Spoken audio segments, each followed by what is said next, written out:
A warm welcome to everyone who's joining us today. I'm Tom Asher. I represent Columbia World Projects, which is an initiative out of Columbia University. Today's conversation is a continuation of a meeting series that we have held across the year, examining how digital platforms and democratic societies interact, shape one another, and form and deform one another. It's also the possible start of a new meeting series, so let me explain what I mean by it being both continuation and something new. So we've held over the course of the year a series of closed-door sessions with a small group of public interest technologists and researchers.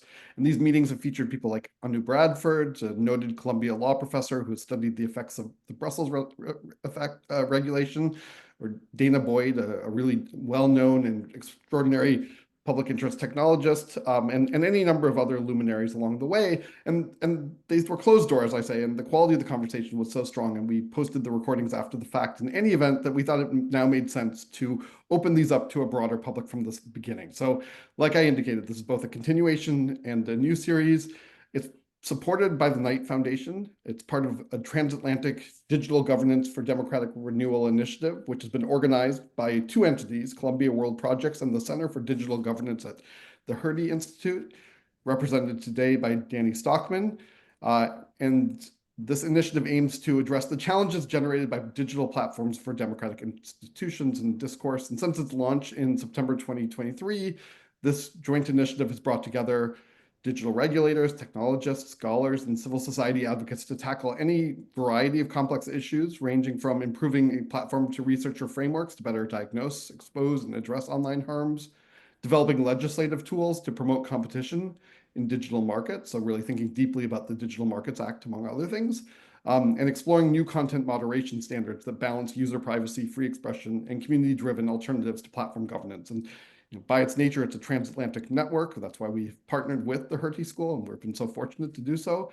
And it's yielded a really extraordinary series of both closed door and public conversations. So before I move on, especially as this is the last of our sessions for this year, I also want to give special acknowledgement to Anna Marchese, who's been the lead organizer of this series and ensured that it featured really the very best and most interesting speakers throughout the year.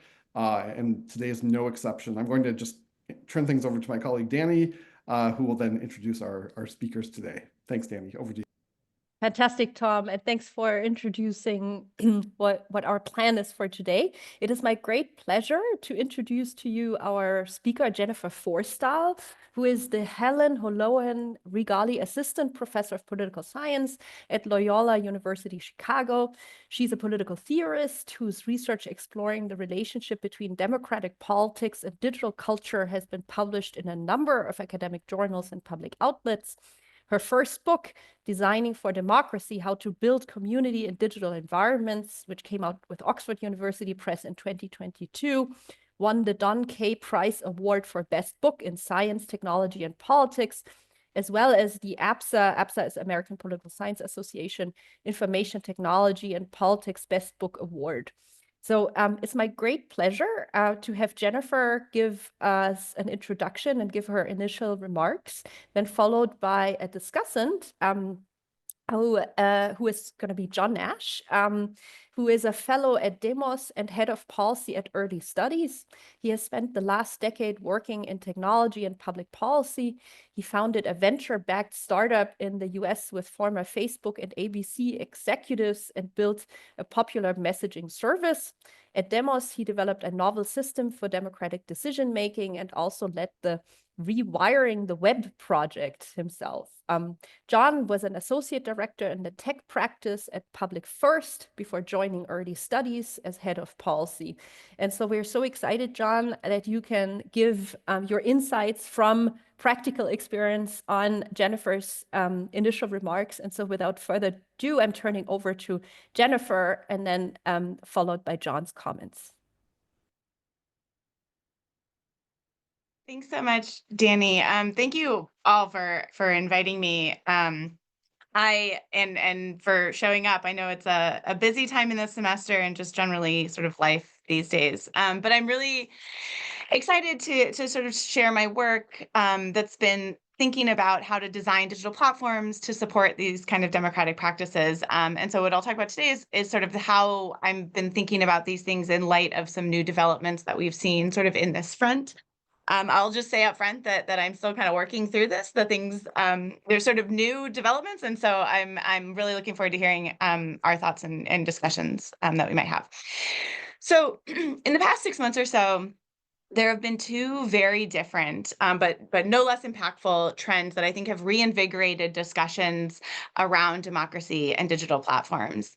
The first is the recent change by Meta to their content moderation policies. So for those that maybe don't know, in January the company announced that they would be adopting a community notes style crowdsourced fact checking program, and they justified this change using the democratic language of empowering users and protecting free expression. At the same time, we're also seeing a kind of explosive growth of open source decentralized platforms like especially Blue Sky, which many are calling a more democratic alternative to closed platforms by virtue of the way that these decentralized protocols promise to resist elite capture by dispersing power broadly to users. So these cases are obviously quite different. I'm actually really wary of kind of running them together too much, since one I think is obviously disingenuous and the other is a good faith effort to build a better social web. But I do think that there's something interesting that's happening with both of these attempts, whether they're cynical or genuine, in that they're motivated by a kind of similar impulse towards what democratization looks like. So both of them, I think, rightly are focusing on questions of design. But I think what both of these sort of trends are getting wrong is their fundamental misunderstanding of the kinds of practices that democracy requires. They're both prioritizing individual users at the expense of collective action. And so in the rest of my remarks, I'll draw on my work, especially in the book that Danny mentioned, Designing for Democracy, to think about the relationship between democratic practices, institutional design, and digital culture. And I'm going to make the case that if we want to stabilize and enhance democratic practices, we need to design digital platforms and or platform ecosystems that don't just empower individual users, but that facilitate collective action by facilitating the formation and maintenance of groups. So I think we often think of democracy as kind of synonymous with individual participation, right? It's about empowering people to make decisions, to voice concerns about the things that affect them. And so in order to tell if something is democratic, we tend to look for kind of participatory institutions or spaces where ordinary people have a share of power or a share of decision-making capacity. This, of course, is important. It's necessary, but it's not, as the philosopher John Dewey reminded us, sufficient. So, writing in 1939, watching the rise of fascism in Europe, Dewey warned that the depth of our present crisis is due in considerable part to the fact that for a long period we acted as if our democracy were something that perpetuated itself automatically, as a kind of political mechanism that will work as long as citizens are reasonably faithful in performing their political duties. While he is in this quote talking about the formal institutions of representative democracy, I think these same warnings about complacency, about thinking of democracy as a perpetual motion machine that's focused on individual actions, are just as relevant for those who are today interested in stabilizing and enhancing democracy using digital tools. So participatory institutions and the political duties that we individually exercise within them are not enough. Democratic freedom or democratic power, the power of collective self-governance, requires certain habits and dispositions or a kind of culture to support and maintain them. So in my work, I've identified a number of key practices that form the basis of a democratic culture. So these are, I think, the habits and attitudes that democratic citizens need to cultivate if they're going to successfully engage, again, in the practices of collective self-determination. So first, we do need people to participate. So we need people that have a sense of kind of open-mindedness, or what I call experimentalism. That means that they're willing and able to make decisions for themselves, but also to sort of test and revise and alter these decisions, revisit decision-making processes in order to work themselves to improve the sort of communities that they lived in. But crucially, democracy is not something that you do by yourself. It's a collective enterprise. And so while people do need to participate, they also need to cultivate the recognition that they share common goods and resources with other people. And that we need to recognize that other people therefore have an equal stake or claim to those things that they share, and therefore have a similar right to participate in managing them. Finally, alongside experimentalism and recognition, people also need a sense of attachment. They need to develop a sense of buy-in or a kind of commitment to stick around and see things through, even when the work of collective self-governance is grueling or frustrating or disappointing, as it oftentimes is. So these three democratic practices of recognition, attachment, and experimentalism are all required for democracy to thrive. So the question I think we should be asking is, how do we ensure that people and communities are cultivating these dispositions? One way is through the use of design. The built environment, as architects, urban planners, and software developers have long acknowledged, can profoundly shape our habits, attitudes, and relationships. So, what do we need from our digital environments if we want platforms that support these three essential democratic practices of recognition, attachment, and experimentalism? For one, we need environments that can help us visualize our connections to other people. We need spaces that remind us that we share these platforms with other people and that our choices about what to post or share or comment or view have consequences for people that are not ourselves. Highlighting the things that we share and the people that we share them with makes it easier for us to recognize the groups or communities that we're part of. We also need environments that facilitate repeated interactions with people we're connected to in the spaces that we share with them.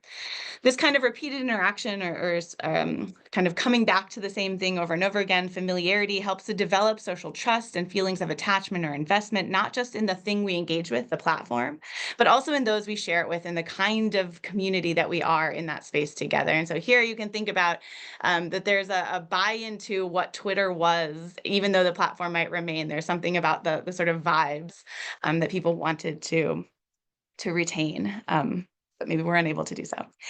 Finally, we need environments that provide us with resources and power to experiment and make changes, right? We need digital spaces that have the variety and the malleability that enable us to exert control, to participate, and to reshape the platform to suit our needs.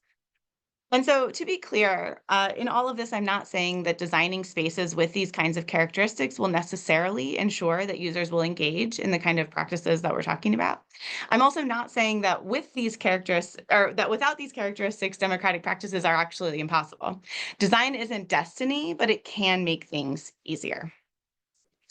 And so thinking about democratic practices in this kind of threefold way as a balance of recognition, attachment, and experimentalism or participation sheds light on what I think the Meta and Blue Sky cases share, both in terms of what they get right as well as what they're missing.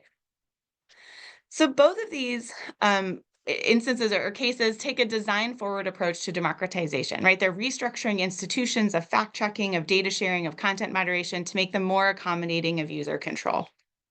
And I think they're both right in doing that.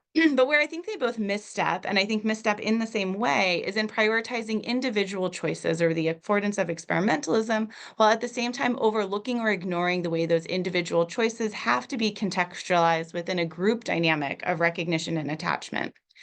The result is that I think in both cases, we're likely to see more individually empowered users, but less of the kind of collective action that marks democracy. So, for example, while Community Notes empowers individual users to make decisions about how to properly contextualize content on the site, it does little to facilitate recognition or attachment among contributors as a group. Decisions about which notes are helpful or which aren't are made ultimately by an algorithm that simply aggregates individual votes. Though contributors are ostensibly deciding for the community whether something is helpful or what information is useful, there's no shared sense among them of what it means to be helpful or how to decide that question. And there's no way to initiate that conversation among them. This is, I think, maybe why, as many critics have observed, community notes are often appended to tweets that are frivolous, low stakes content rather than perhaps something that users of the platform would actually find more meaningful. It may not be surprising, though, to hear to many of you or all of us that democracy on community notes is kind of a thin veneer. It's becoming, I think, increasingly unavoidably clear that companies like X and Meta are not really concerned with democracy in maybe a substantial way. But I do think that it's worth highlighting because I see a similar misunderstanding of democracy driving many discussions also around decentralized protocols like Blue Sky. And so here we see many advocates of decentralization arguing that the technology itself is inherently democratic because it distributes power widely among users. And it's easy to see why they think so. There's a long tradition in political theory that associates democracy with checking elite power. So the question I think I want to encourage us to be asking when we see this, though, is how that dispersed power is organized. It's dispersed to whom? Unlike a platform like Mastodon, which I will not talk about anymore in my remarks, but where I'm happy to talk about in the discussion, Blue Sky is designed to afford individual users a maximum amount of control over their content and their data. Users can host their own servers and set their own labeling and content moderation preferences.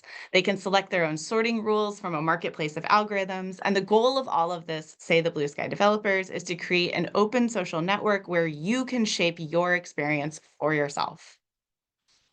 But in prioritizing individual users' control, right, again, their powers of experimentation, it's not yet clear how or even whether the design of Blue Sky will ultimately help cultivate the collective habits and attitudes of recognition and attachment that democracy also requires.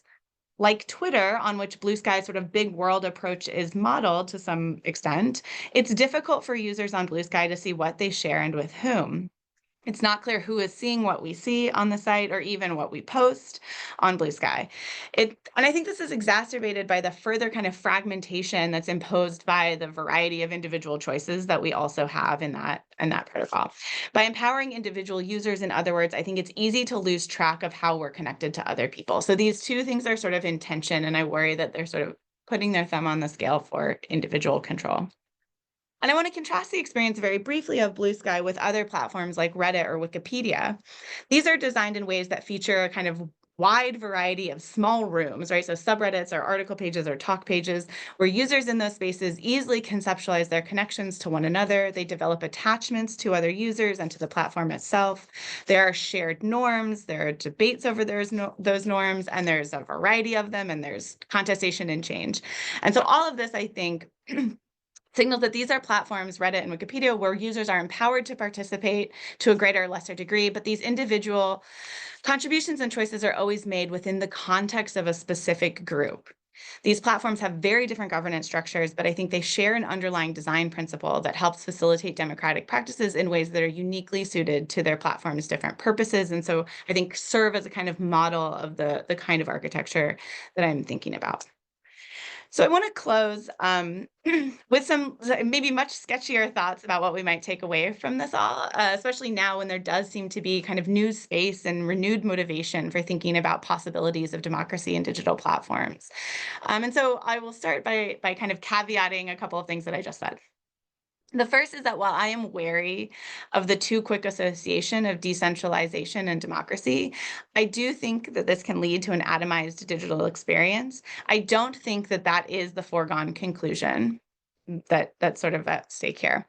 I do think that it might be possible to use Blue Sky to form and sustain robust communities in addition to empowering users. I'm just not quite sure what it looks like. On this front, however, I am encouraged by the work of Rudy Fraser, for example, and the stuff that he's doing with Black Sky and his broader vision of what decentralized social media might be or might look like.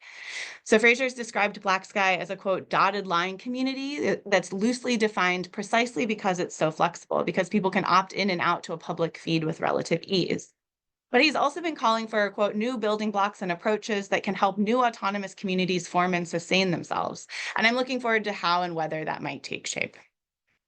The second big asterisk on all this, I think, is that even though I do seem in my work to constantly make the case that Reddit is a model democratic platform, I do want to also acknowledge that not everything should be or could be Reddit or Wikipedia. There are trade-offs with any design choices that we make. The things that make Reddit really great at forming and maintaining empowered communities, for example, also make things like virality really difficult on the platform, but that's really important to have in a wider democratic society. So the takeaway here, I think, is that platforms are heterogeneous, and that heterogeneity is something that is worth preserving, I think. And so if we zoom out to look not at individual platforms in isolation, but as part of larger sort of digital ecosystems or media ecosystems or even democratic systems, I think it's clear that platforms like TikTok and Mastodon or YouTube or even Facebook all have a different role to play, and we should take those roles seriously when we think about how to design them. So what this suggests, I think, is that while design plays an important role and we should be thinking about how our platforms are designed, what kinds of practices and attitudes and relationships they facilitate or incentivize, design is not the silver bullet, right? We cannot design our way out of the issues that digital technologies or digital platforms pose for democracy. Instead, I think we need to be having these larger conversations about what it is that we want platforms to do so that we can tailor our expectations and our designs to meet those needs in the full knowledge that there are trade-offs associated with those choices and with a better idea of how to sort of negotiate those trade-offs in the bigger picture. But in order to have these conversations, we first have to think about platforms as shared problems, as shared spaces and shared resources. These are technologies that bring us together in new ways, and that is the source, I think, of their most radical democratic potential. And I think we lose that potential when we focus exclusively or even primarily on individual control. So if we want to design platforms that support democratic practices, empowering users is the right idea. We just need to be empowering them or us collectively. Thanks. Thank you so much, Jennifer. And now over to Jon. Brilliant. Thank you, Jennifer. Thank you for everyone who's been involved in organizing this brilliant series, and to Anna, of course. Reading Jennifer's excellent book and hearing her comments, I couldn't help think back to the spring of 2018 and Mark Zuckerberg's 9-hour-long Senate testimony. And a couple of comments from US senators stood out. I remember Lindsey Graham asking, is Twitter the same as what you do? Or if I email someone on WhatsApp, does that inform your advertisers? Or Orrin Hatch asking, how do you sustain a business model in which users don't pay for your services? Or more recently, I think of the passage of the Online Safety Bill in the UK, which was a long and fraught process that was criticized for both overreaching in some areas, especially privacy and free speech, while sort of under-delivering in others, like child protection and algorithmic transparency. And whenever you asked anyone who was involved in this process how it was going, they sort of looked like they just sort of climbed out of the trenches in a war. It was a real endeavor. So in my brief comments, I want to reflect on how a society might intervene in the design of these social spaces to ensure that they serve the collective needs in both subtle and pronounced ways. I think we all have a distant vision, perhaps in our heads, of how this could work, of how we could function and how these spaces could serve our collective good, but it feels sort of depressingly out of reach currently. So my observation, at least, is that there is a profound imbalance between our most advanced technologies and the means by which we influence and regulate them. And I think that's what we saw on display in 2018. In Democracy May Not Exist, but you'll miss it when it's gone, Astra Taylor questions how democracy can survive in the age of algorithmic governance, inequality, and platform monopolies. And I think those are certainly the right questions. Now, these companies, many of the ones that Jennifer mentioned, these operate within a free market that creates powerful incentives for the effective allocation of labor, organization of labor, and the allocation of capital. And these structures have created these sort of trillion-dollar behemoths. So one way to approach this, or the question I have, is how do we create equally powerful incentives to rebalance these platforms? How do we build a highly functional democracy in the face of these massive pools of capital and of capacity? I guess you can think of that not as a question of how you design the space, but of the incentives or the ideologies or the motivations that shape them. I was just thinking of, I love the comparison in Jennifer's model between physical space and digital space. And if I think of somewhere like Venice, to what degree can you explain Venice through its architectural design versus, say, the Venetian patriarchy and the economy that existed at that time? Mm-hmm. And so I think this imbalance, the problem of this imbalance, I've seen sort of over and over again in different sectors, where it feels like society has outpaced these sort of rigid institutions and these legislative mechanisms. And in my day job as head of policy at Early Studies, we've done some research that sort of picks this up. So I dug out a study we did last year that asked, in the UK and the US, what do your friends believe are the root causes of what they worry about most? And one of the options was dysfunctional political systems. And we asked how people feel, how they feel, how they felt, and how they think they'll feel in the future. And a cause of worry attributed to dysfunctional political systems rises significantly from 2019 to 2027. In fact, it rises in a more pronounced fashion than any of the other questions we asked, and same in the US. And this is a trend that's been picked up in other work. So sort of to round this out, I think the 21st century demands a sort of relentless adaptation and improvement by the state in response to issues like the ones that Jennifer's raised. potentially more radical interventions in platform ownership, data rights, and algorithm accountability. There are many ways we may intervene. So the question I have is, can we think of design not as something we do, but as something that emerges from specific incentives and systems? And then how do we create those incentives and those systems such that we end up with the designs that we want? So with that, we'll throw it open.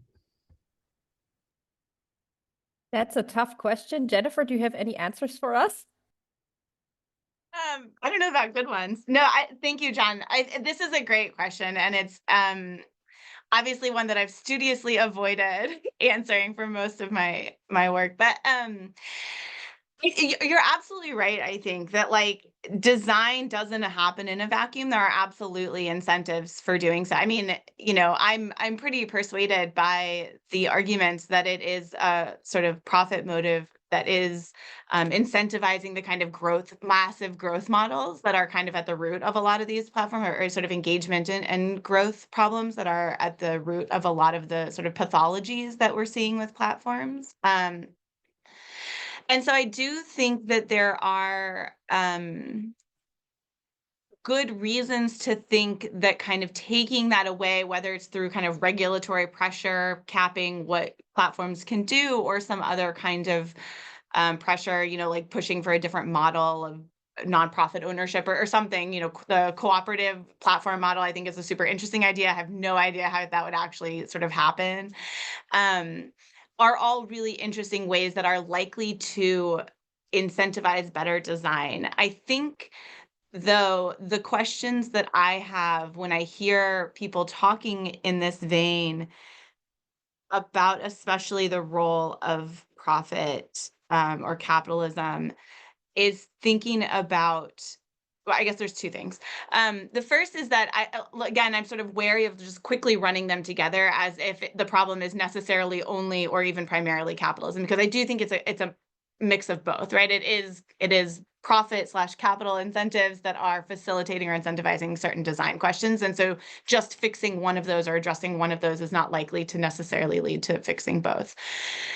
The second is that, I have a good friend here at Loyola who teaches in the business school as a business ethicist, a political theorist. And through our conversations, I'm also I've been thinking a lot more about the questions of business ethics and the role of corporations in a democratic system. And I think that even the sort of profit question or the capitalism question or the economic system question is not as easily answered, I think, as oftentimes we think it is, right? That there are a lot of reasons why companies do things, and it's a choice actually that they have to prioritize profit over other kinds of values. And perhaps that's not something we should let them off the hook for. And we should say, like, actually, you too are actors in a democratic society, and so you too have obligations. And that is another way sort of in without necessarily demanding that we move away from the kind of economic model that we're deeply entrenched in.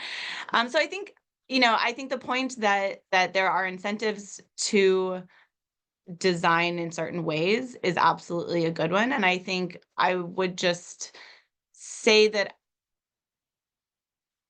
doesn't, I think, mean that there's a clear answer on how to incentivize different design. I think there's a kind of a lot of approaches that we could take. I'm wary about saying, well, it should be states or regulation, because that gets us into a kind of, I don't know that I want states dictating our design of platforms either. And so, the question of sort of what is the constituency that would be in charge in that case, who gets to make the demand, I think is really a tough question that I've started to think about. But the logistics of how to do that with a platform like Facebook that's 3 billion people is just kind of mind bending. It's not clear to me what the right answer is. Yeah, I don't know. That's probably not a satisfying answer. So I don't. Yeah, I mean, it's interesting to look to the way that other countries have approached this, and this may be something that Daniela has thoughts on, whether incentives are more subtle or they're less like, put a button here in this color. It's more like, what are the social principles that you as a company have to embody? Otherwise, in the worst case, you sort of disappear for 3 months. But what's the democratic equivalent of that, I think, is a brilliant question. Anyway, thank you.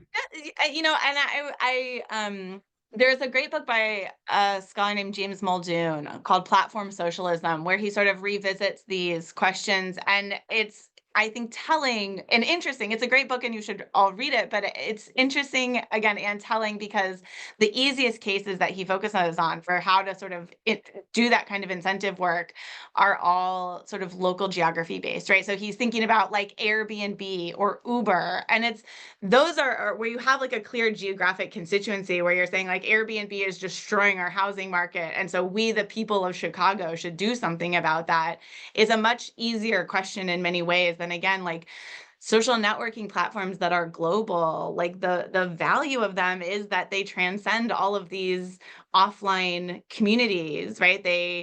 So you could think of states, populations as the appropriate way to regulate, but that's missing a lot of the like transnational connections. You could think about linguistic groups, which is something that platforms are also doing, right? Like we need to be focusing on Arabic speakers or Hindi speakers, but that too, like those are not homogenous and have all sorts of differences within them. And so thinking again about like, what is the demos that you are devolving power to, or that you think is really the legitimate sort of body to whom the platform should be accountable, I think is a question that we really haven't answered in a serious way, sort of collectively. Because it's easy to just give it to states. And I think this is exactly why we have started this series, and also why we want to have a transatlantic discussion on these questions, because it is really our aim not to give one ideal answer to these tough questions, but to help the broader community who is concerned about these types of questions to get a better understanding of, what are the different policy options out there. So, for example, regulation may be one option, but it has advantages and disadvantages, while going more after the business model, as Jennifer currently leans to, is another option, but it also has advantages and disadvantages. Of course, you can combine the two. I think, Jennifer, you also alluded to this. And so I think that's exactly the kind of discussion that we want to have. And now Tom is going to lead us into this discussion so that I can later sneak in some questions. First of all, thank you for what I found just to be a galvanizing conversation. You've anticipated a lot of the questions I already had. So I have a few questions for you each, and then I want to open it up to an audience that I know already has lots of really good and maybe uncomfortable thoughts in relationship to some of the work that you've put forward. But just I want to stay on this question of the communities that are on the internet, very place-based on the one hand, versus those that are far-flung. And so I'm thinking of platforms that are usually classified as civic tech, and they're obviously designed to explicitly distribute power on the one hand, and they're usually very local on the other. So things like Polis or Decidim, maybe Front Porch in Vermont is a third example. And I guess my question is this: do they spark sufficient joy, play, fun? And this is not something you've actually brought up, but that will hold users' attention. And could they ever attain the dominance that the current very large online platforms have attained? Or is that actually another part of a critique that hasn't quite been made, but should be, which is the scale of any kind of online platforms? And then finally, do they reflect enough of the primary qualities that you've indicated you seek? So repeated interactions, space for experimentation to actually reshape the platforms themselves. So what do you think of civic tech? Could it become one of the models that we could look toward? Yeah, thanks. So I haven't spent as much time thinking about these other kinds of platforms. I've sort of poked around with Polis a little bit for a different project, but and sort of Front Porch or Nextdoor are things that I'm like, interested in as a human, but have not yet approached as a scholar. But I think, I absolutely think that there is a role to play for them. And I know that there are scholars that I've been talking to who are thinking about how we might be able to specifically design them to achieve the kinds of things that I've been talking about. We're sort of thinking about like, how would you like deploy these principles proactively rather than reactively? But I think it's all hypothetical at this point. And I think that there's a little bit of a difference for platforms or digital spaces that are already attached to a community that's offline, whether that's a geographic community or whether it's, we're building this platform to speak to like this specific constituency that is geographically dispersed but has like a, professional identity or cultural identity or something. And it's a little bit of an easier lift in some ways because I don't think that the kind of boundedness or recognition, like you don't have to, you can skip some of the community stuff and get to, like, in that case, some of what is going on is the move to a digital platform affords you a degree of flexibility or this kind of experimentation or empowerment that is not available in the physical spaces. So the one that I have thought about and is absolutely not civic tech, but I think it was kind of used that way is many years ago, Yik Yak was like a big thing on college campuses. So it was like an anonymous app, but it was geosynced to a specific campus. So you could only use it if you were on the college campus. So it was only college campuses. And what happened, a lot of people thought that it was horrible, right? It was like this anonymous space where people could just be super racist or whatever. And actually, I think what we saw is that is what happened in some cases. But what it was doing is like revealing a kind of latent racism or a latent homophobia that was on the campus already. And so it wasn't a question of like finding the community or recognizing it. It was empowering users to engage in that community in a little bit of a different way.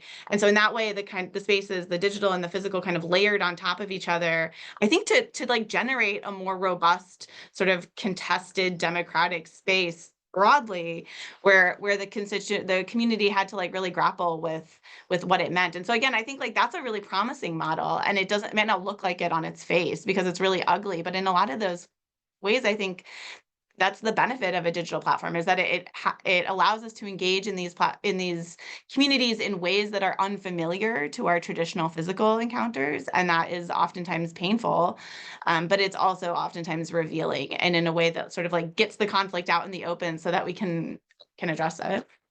I don't know if that answers your question. Very much so. And I just want to point out, Justin Hendricks is in the chat right now saying that not only is it back, but it was just as vile as you were counting. Jon, do you want to comment on this point? And then I'll open up to some questions from the public, from the audience.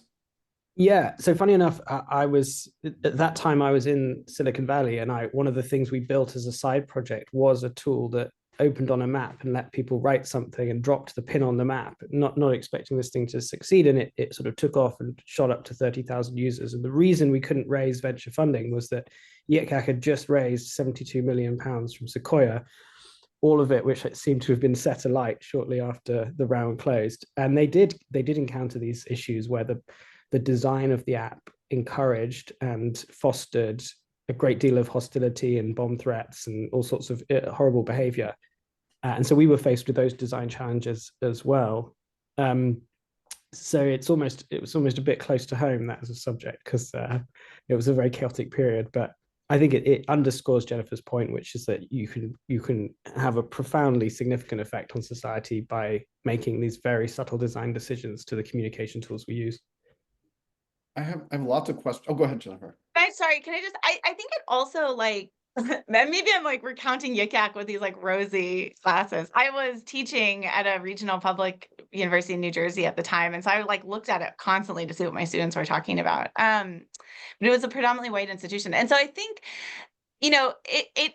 this question also, I think, raises because the civic tech, right, because it's oftentimes geolocated in that way, it sort of highlights, I think, the ways that these democratic practices are not something that can just be designed for, right? That like part of what is going on in Yik Yak, especially in the University of Missouri, which is the case that I've thought most about, where there was like virulent racism on Yik Yak, that sort of spread onto physical campus. And I think part of what was going on and was so frustrating for especially the Black students who spoke up about it was like the lack of recognition that this was part of the community all the time, right? That what Yik Yak was allowing for, what the platform was allowing for, is a forced acknowledgement that like you can't get away from the fact that, like, yes, these are people on our campus, because otherwise they wouldn't be posting here, right? So it sort of changed the relationship that people had to the community, I think, in interesting ways. But it wasn't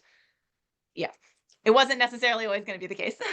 Thanks both of you. I think this was a really productive line of inquiry. I have a lot of other questions about design choices, but actually I want to open it up to our audience, who consist of really smart people who are deeply ensconced in these worlds.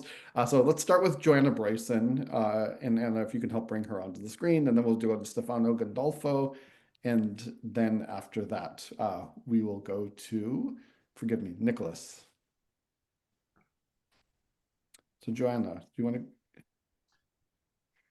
Hi, sorry, I find it deeply ironic that a session on democratization, I have had the least power I've ever had on a Zoom here, and I just got changed into a different Zoom because I raised my hand. So it's like really annoying. All right, but anyway, I loved the talk. And incidentally, I lived on Granville for about 3 or 4 years. So and this, I think this might be my first talk from Loyola, so it's kind of funny. Okay, so I want to thank you a lot. I thank you for supporting that point of the Black students, the African-American students about YICAC, and also thank you very much for the conversations you've been having about virality. I really do think that some of the things that, for example, China has done, where if you have too many reposts, you actually get, it's illegal, you get thrown in jail, reminds me of what Mastodon users have been doing too, to try to eliminate virality, which eliminates the way that we were able to surface quite a lot of really important things. So that fits into your conversation. But actually, coming back to my question, I haven't read your book. I obviously should. But I was worried that you're doing one of the things that bothers me sometimes because of your conversation about the blue sky. And this thing that bothers me sometimes is sort of confounding or confusing democratization with decentralization. So while I think it is really important to democracy that, you know, lots of people have access to power, in fact, that's what the regularity part of regulation, that we try to keep people so that we can, nobody gets so powerful we can't control them through our governance structures. That isn't democracy itself. Democracy is, you know, it's a form of government. It usually is tied to some kind of geographic region where we're trying to coordinate ourselves. And so that was when I think about, I don't think any platform is about building on democracy. You know, to my knowledge, I think there are some people trying to create governments that are entirely, you know, that are, in fact, you know, unfortunately, I think Taiwan is trying to make sure that even if they have to do a complete diaspora and no longer have a government, if they not ever have a country, they still have a country somehow, which I don't think will work. But anyway, I know people are trying to do that. But when we're talking about Blue Sky and Mastodon and Twitter and things, people weren't trying to create a government. It was, I would say, another form of communication. And so coming back to the points that Nick has been making in the chat here, one of the really important things I think has been under-recognized about the failures of application of antitrust in the US is not only has there not been adequate, you know, desegregation and, you know, allowing WhatsApp to be purchased, but also one of the big parts of antitrust as created in the 19th century was recognizing utilities. And when there was something that you couldn't expect to have competition for, at least not much competition, and so rather you had to have extra regulation. And so I think we haven't been recognizing and reifying these things. You know, what is Twitter? Twitter was like this incredible form of political communication. And it was really, really important for that. And it should have been recognized as that. Possibly it should have been Airbus. Maybe we should have these other alternative versions, which now we're constructing. But it doesn't mean that that it should have been sellable and dismantleable. It should have been the kind of thing that a government is set up to protect and defend. And I think part of these problems is because these are transnational entities. And so we do need a new understanding of how to identify and recognize and govern transnational utilities. Thanks, Joanna. I just want to come back very quickly before I finish about what Jack said when he sold Twitter, which was that he had made the mistake of creating what other people had demanded, which was ways to control all of Twitter. And that was the thing because the company was not big enough to defend the interests of its users. And so people with more money and more power were demanding to control the user's experiences. And that's why, going back to my original point, he thought it was essential to decentralize that and to have users just defend themselves a little bit more. People had just whined a lot about seeing things they didn't want to see, like the Yuki conversation we just had on Twitter. And while I recognize that's great to the extent that you can protect people from bad things, you also didn't want to make it so that people had levers of power over all the users. And unfortunately, that's where we've gone. So I hope that I haven't talked too long and that you do see some thread of common conversation there about what exactly are you talking about when you talk about democratization in this context. Do you want to answer that really succinctly? And then I want to pull in there's many, many more hands up and also people in the question Q&A who want to come in. Yeah, yeah, sure. I can try. Thanks, Joanna. I 100% agree with you. I too am wary of the like too quick move to say like if it's decentralized, it must be democratic, or decentralization is the same thing as democracy. I think where there's like a maybe some disagreement, or where I'm coming at this from maybe a little different understanding or expectation of democracy, is that while I do think that democracy is a form of government, obviously it is often tied to geography, but I guess doesn't have to be.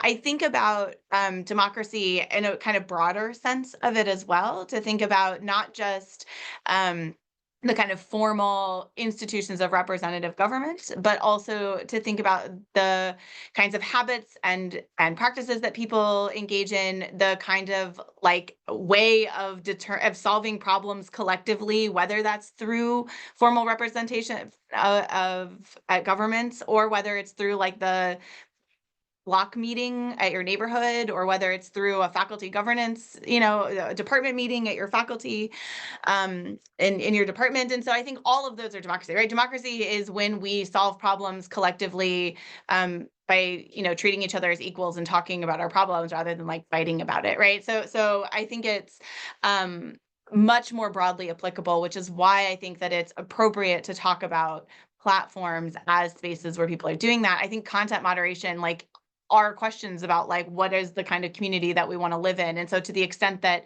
those decisions are made in part by users, like that's a more democratic way of governing a community. The questions about sort of the transnational governance, I guess I will put a pin in and see if other questions will help me answer that, because I think that is the question and the problem. And I was trying to find the comments, I think from Nick, that you had mentioned about the kind of problems with mega platforms. And I guess all I'll say about that is that I do think part of the difficulty as well is something that I mentioned sort of at the end of my remarks, which is that platforms do different things, right? And like a platform like Twitter that is this kind of mega space that is transnational, where things go viral, is important in a democratic public sphere, but we don't want everything to be Twitter, right? Like a Reddit is also really important, or these like smaller, like more hidden spaces where marginalized groups can like talk to one another without necessarily being seen or invaded by everybody else, right? The like publicity and the way that networks kind of blend in big platforms like Twitter, where there are fewer walls, so to speak, has trade-offs, right? And so it's hard even to talk about governance broadly for all platforms without talking again about like, what is the platform doing for our democracy and how can we ensure that it does it well? Thanks so much. Jon, do you want to comment on this? And otherwise, I'm going to take, or after you do, I'll take 3 questions and then give you a chance to answer those. No, that's okay. Let's go to questions. Okay, in order then, I'll bring in Stefanos Gandolfo. Then we have Gerhard Beckhold, and finally Einelem, and forgive me for not pronouncing your name remotely correctly, as the next 3 people. So Stefanos, come on in.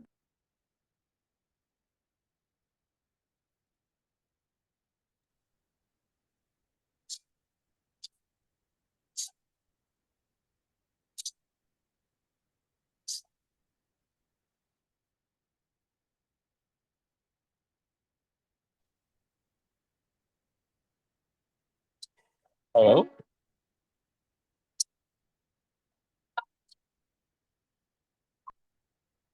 Hello, can you hear me?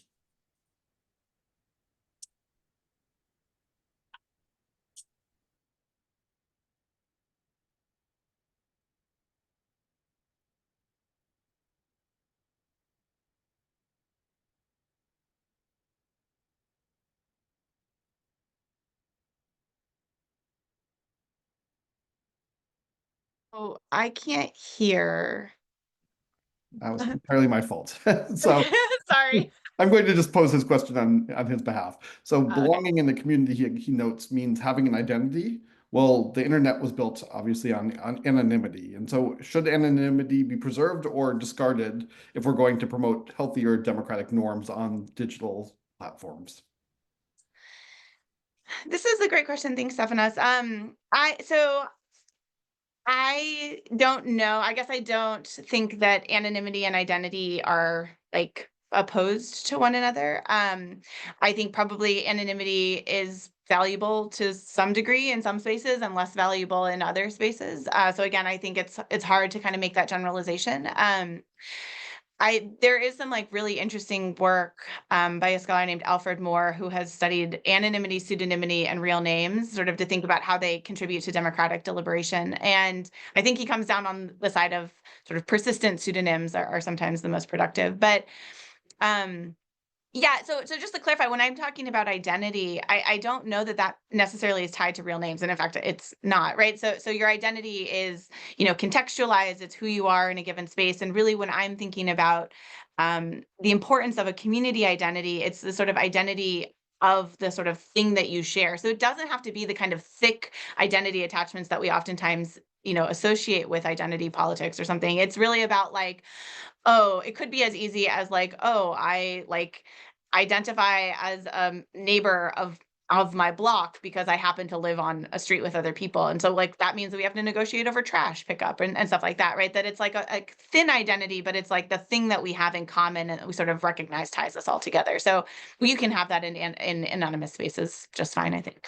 And I think back half a generation of scholarship with work by Lauren Berlant, Michael Warner, and people who are thinking about publics and mini publics. I think that form of democratic attachment is not predicated on proper names and formal identity, but the kind of constructed identities that come maybe through digital mediation, but also through coming together on the streets or in clubs. And that's a form of political attachment as well, and a powerful form very often.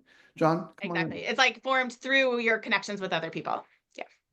I mean, this is very much the point that we made in the Rewiring the Web paper that we put out at Demos a few years ago, which is essentially that there's no such thing as an identity. There are these very contextual relationships we have. And in some cases, let's say you're buying something online, there's a very limited amount of information that retailer needs to know to get that product to you. Whereas the other spaces which you want to operate where the space is confident that you're not a duplicate of someone else, right, might be the requirement. And so actually it's better to look context by context and say what do we need from an individual in this space. Do we need to be able to take them to court if they misbehave? Okay, in which case that is part of our requirement. So as you both said, highly contextual and very much an essential part of the democratic space. Great, thanks. Okay, let's bring Gerhard Biechtold into the conversation. We'll see if this function of trying to pull people in and out works. And this maybe not be preserved next time we all meet. Gerhard, come on. Do you want to ask the question that you posed earlier? And again, the question was, so I'm going to jump in, asking how sound government decision can be improved, reacting to social media channels. So the question was, do new media technologies, as we see them coming up in communications, have to be counteracted on governmental decisions? So I think there's a question in there about the relationship between the kind of authority that emerges from people online and how responsive structures of power should be. Yeah, I think this is getting at. I guess I got to spend more time thinking about governments. Is what I'm taking from the conversation. I think it seems clear to me that there is a role for that kind of regulation. It's less clear to me what that role is, and I think it probably depends again on the kind of platform that we're talking about and its purpose and the kind of regulation that we're talking about and its purpose. And so I clarify if I'm not, understanding the question properly, but it does seem like there's space for it. I think we just need to be a little bit wary. Again, I think looking for easy answers, right? That like, oh, we just need more regulation. We need states to step in. We need a nonprofit model or a cooperative model. Like, are all the right inclination. They're getting at the right kinds of issues, but it's never going to be that easy. It's not going to be one thing. I think this is something I think Danny was talking a little bit about earlier. It's probably going to be like a lot of these different things. And so thinking about how to piece them together, and especially how different solutions might apply to different platforms, but also how we might think about it again as a system, and how the parts of the system can check other parts, is the kind of broader, I think, system thinking that's actually going to be more successful or effective. Yeah, this hasn't launched yet, so I'll give you all a little preview, but we've got a tool in the works, early studies, that looks at public concerns, parliamentary debate, and media focus, and you can kind of track between. It's only been running for sort of 5 weeks, so but it's interesting to compare much to the point of that question, whether you see media. What we're missing from this is social media. So next time we talk, I'm sure social media will have been added. Thanks for that, and we're excited to see that. So maybe I'm going to conclude with an observation that comes in the comments, in which someone poses the observation that if we don't tackle the massive distorting gravitational fields that come from the very largest online platforms, so X, TikTok, Meta, etc., and push them to change the design of their algorithmic choices, everything else we're doing is on the margins. And I guess my question for you is, does that land as a critique? And would you rather than confront the biggest actors in the space who are extraordinarily powerful, or would you like to see new platforms emerge that are trying to work perhaps at a much smaller scale, indeed on the margins, but perhaps could become the center again? Yeah, I guess, I think that's right. I think we can probably do both at the same time. But I think more to the point, is that I think what we saw with Twitter and Blue Sky, right, is that like the two, I think, kind of go hand in hand. It's that like once we get an alternative, or once we develop new possibilities or new options for people, then we can start chipping away at those massive networking effects that really give those platforms their power. But I think what that sort of transition, or whatever you want to call it, reveals as well, or reminds us of, is that like it's not just that they have these like massive power for no conceivable reason, right? Like these platforms are serving really important purposes, right? Like we can talk about Facebook all we want, or Meta and its multiple platforms, but like how else do you, like, what other option is there for me to like connect with the 35,000 people in my 3-block radius to like see if they have baby stuff for sale, right? That like these just like, it's doing all this stuff that is like really important, that it's not frivolous and it's not easy to give up. And that's not just because it's network, and it's not just because it's network effects, and it's not just because it's like, rotting our brains with engagement, whatever, right? It's because like there are kernels of like real services here, real things that people want and need. And until we provide them with alternatives, it's not clear to me that it's really reasonable to say, you should just not use this, or that we should like fix this first without giving you another like we should break this thing without, providing an alternative for it. Yeah. So I think that they like sort of go together. But Thanks for that. And Jon, you get the final word on this topic. Yeah, it's sort of depressing note to end on, but I think my fear is that we can't sort of fix these systems until we sort of fix the way that our democratic systems work, and the capacity and the pace and the focus, the attention. And I think there's potentially a sort of bigger reckoning on the horizon with how we operate within society, and how these big structures operate, and our attempts to sort of influence these platforms somewhere else in the stack may ultimately fail if we don't have responsive democratic structures in place. I'm going to take that not as a pessimistic note, but there's still promise for responsive governance and structure. So really a warm note of thanks to you both. This has been a remarkable conversation. Sorry for the hiccups and bringing people in and out. So we will learn from this lesson. But this has just been a fantastic conversation. I personally have learned a lot, and we'll be thinking about this for a long time to come. And just for the audience, we'll have time in the next couple of months to think about who to bring in, but please write to us if you have ideas for people from whom you want to hear. Otherwise, we have a few thoughts of our own that would generate a really good ongoing set of conversations. So warm thanks to you both. It's been a treat to be in discussion with you, and I look forward to finding other ways to work with you all.